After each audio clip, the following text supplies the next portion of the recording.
ಬರ್ತಾ ಬರ್ತಾ ಒಂದು ಜಾಸ್ತಿ ಆಗ್ತೈತೆ. ಎಲ್ಲಿ ಅಕ್ಕನ್ ಫೋನ್ ಕೊಡು, ಮಾತಾಡ್ತೀನಿ. ಕೊಟ್ಟೆ. ಮಗ ನಿಂತವ್ ಮಾತಾಡ್ಬೇಕಂತೆ. ನಾನು ಅಡ್ಗೆ ಮನೆಗೆ ಹೋಗ್ತೀನಿ. ಅಯ್ಯಯ್ಯೋ ಹಾಲಿಟ್ಟಿದ್ನೇ. ಏಳು ಮೈನಾ. ಏನೇ ಅಕ್ಕ, ಅವನ್ನ ಯಾಕೆ ಹಾಗೆ ಬಿಟ್ ಕಳಿಸ್ದೆ? ಮಕ ಮುತಿ ಕಿತ್ತೋಗೋ ತರ ಬಾರಿಸ್ಬೇಕು ತಾನೆ? ಅಯ್ಯೋ ಮೈನಾ, ಉಗ್ರಲ್ ಹೋಗೋದಕ್ಕೆ ಕೊಡ್ಲಿ ಯಾಕೆ ತಗೋಬೇಕು ಹೇಳು? ಅವನೇ ಬಂದ್ ಗಲಾಟೆ ಮಾಡ್ದ, ಆಮೇಲೆ ಅವನೇ ಅವಮಾನ ಮಾಡಿಸ್ಕೊಂಡ್ ಹೋದ. ಅಲ್ಲಿ ಮುಗೀತಲ್ಲ ಮೈನಾ, ಬಿಟ್ಬಿಡು. ಇಲ್ಲ ಕಣೆ, ಅಂತವ್ರಿಗೆಲ್ಲ ಅಷ್ಟು ಸಾಕಾಗಲ್ಲ. ನಿನ್ ಮದ್ವೆ ಒಂದ್ ಮುಗಿಲಿ, ಆಮೇಲೆ ಅವನ್ನ ನೋಡ್ಕೋತೀನಿ. ಅಯ್ಯೋ ಬಿಟ್ಟಾಕು ಮೈನಾ, ಅವ್ರವ್ರ ಕರ್ಮ ಅವ್ರವ್ರ ಅನ್ಭವಿಸ್ತಾರೆ. ಅದ್ ಸರಿ, ಹುಡ್ಗ ಹೆಂಗವನೆ? ಚೆನ್ನಾಗಿದ್ದಾನಾ?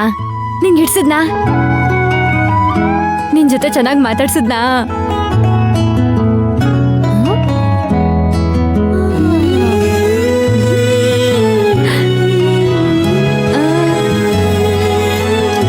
ಹಲೋ ಹಲೋ ಅಕ್ಕ, ನಿನ್ನೆ ಮಾತಾಡಿಸ್ತಿರೋದು. ಹುಡುಗನ್ ವಿಷಯ ಎತ್ತುತ್ತಿದ್ದಂಗೆ ಮಾತೇ ಬರ್ತಿಲ್ಲ, ಯಾಕೆ?